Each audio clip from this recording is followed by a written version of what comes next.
નમસ્કાર, આપ જોઈ રહ્યા છો નેશન પ્લસ ન્યૂઝ. હું છું આપની સાથે હિરલ પંડ્યા. અરવલ્લી જિલ્લાના સાકરિયા ખાતે સુતેલા હનુમાન દાદાનું સુપ્રસિદ્ધ મંદિર આવેલું છે.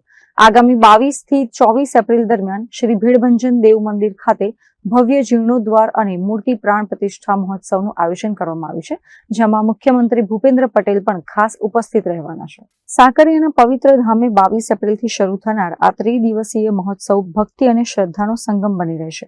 કાર્યક્રમની શરૂઆત 21 એપ્રિલે ભવ્ય સુંદરકાંડના પાઠથી થશે. ત્યારબાદ 22 એપ્રિલે રાજ્યના મુખ્યમંત્રી ભૂપેન્દ્રભાઈ પટેલના હસ્તે વિધિવત રીતે યજ્ઞશાળા ખુલ્લી મૂકવામાં આવશે. આ મહોત્સવ દરમિયાન મારુતિ યાગ, મૂર્તિ પ્રાણ પ્રતિષ્ઠા, સત્સંગ, પ્રવચન અને ભવ્ય લોક ડાયરા જેવા વિવિધ સાંસ્કૃતિક અને ધાર્મિક કાર્યક્રમોનું આયોજન કરાયું છે. ત્યારે અહીં ગુજરાતભરમાંથી હજારોની સંખ્યામાં શ્રદ્ધાળુઓ દાદાના દર્શન અને મહોત્સવનો લાભ લેવા ઉમટી પડશે, જેને ધ્યાને રાખીને સાકરિયા ખાતે ભક્તિમય માહોલ છવાયો છે. મોટી સંખ્યામાં ઉમટી પડનારા ભક્તોની સુવિધા માટે મંદિર ટ્રસ્ટ દ્વારા તમામ વ્યવસ્થાઓને આખરી ઓપ આપવામાં આવી રહ્યો છે. શ્રી ભીડભંજન હનુમાન આખા ભારતના ઇતિહાસ, ભારતની અંદર સ્વયંભૂ સુતી મૂર્તિ એક જ આખી સાકરિયામાં સ્વયંભૂ મૂર્તિ છે. એનો અમે જીર્ણોદ્ધાર કરવા જઈ રહ્યા છીએ. મૂર્તિ પ્રાણ પ્રતિષ્ઠા એકાદશી મારુતિ યાગ નો આયોજન કરેલ છે. તો તારીખ 21 તારીખ અમારી રૂપરેખા છે કાર્યક્રમની. 21 તારીખે સાંજે અમારું મહાસુંદરકાંડનું આયોજન કરેલ છે સાંજે, અને 22 તારીખ સવારથી અમારો જે યજ્ઞનો પ્રારંભ છે એ સીએમ સાહેબના હાથે થવાનો છે. તો સવારે 9:15 કલાકે સીએમ સાહેબનું આગમન થશે અને આપણા યજ્ઞશાળાનું આરંભ કરશે. અને પછી સાંજે અમારું સાંસ્કૃતિક કાર્યક્રમનું આયોજન છે 22 તારીખનું. જિગ્નેશ દાદા રાધે રાધે એનું 8:30 કલાકે આપણે આયોજન કરેલ છે. 23 તારીખે અમે મૂર્તિ પ્રાણ પ્રતિષ્ઠાનું જે સામૂહિક શોભાયાત્રાનું આયોજન કરેલ છે 23 તારીખનું. અને 23 તારીખે સાંજે ગીરના લોક સાહિત્યકાર એવા રાજભા ગઢવીનું આયોજન 8:30 કલાકે કરેલું છે.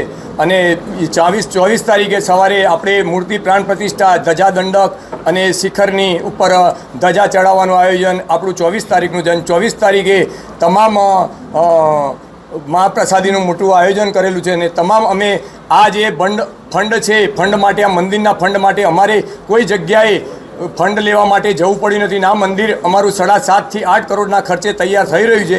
કોઈ જગ્યાએ અમારે દાતાશ્રીઓ માટે કે બહાર બુક લઈને પણ જવું નહીં પડ્યું. સ્વયંભૂ સુતા હનુમાન છે અને સ્વયંભૂ દાન આવેલું છે આ મંદિરનું. અને આ પ્રોજેક્ટ, આ મંદિરનો જે હતો એ અમે 3 વર્ષના કાર્યક્રમ પહેલો, અમે 3 મહિના પહેલો આ પ્રોગ્રામ પૂરો કરીએ છીએ. એ જય સિયારામ. દર્શનાર્થીઓ માટે દર્શન અને દરેક પાર્કિંગની શું વ્યવસ્થા છે એ બાબતે અમે પાર્કિંગની વ્યવસ્થા અમારી જનરલ પાર્કિંગને અમે હાઈવેથી અડીને કરેલી છે. અને અમારી ગામની પાર્કિંગની વ્યવસ્થા, અમારા આમંત્રિત મહેમાનોની બેઠક વ્યવસ્થા સાંજની, અને અમારી પાર્કિંગની વ્યવસ્થા એમની અલગ કરેલી છે. અને દરેક અરવલ્લી જિલ્લાના અને આખા ગુજરાતના, આખા દેશભરના તમામ લોકોને, દર્શનાર્થીઓને હું હાર્દિક આમંત્રણ આપું છું કે આ 3 દિવસની અંદર અવશ્ય આપના દર્શન, દાદાના દર્શન કરવા આપ પધારો એવી નમ્ર વિનંતી છે. મહેન્દ્ર પ્રસાદ, નેશન પ્લસ ન્યૂઝ, અરવલ્લી.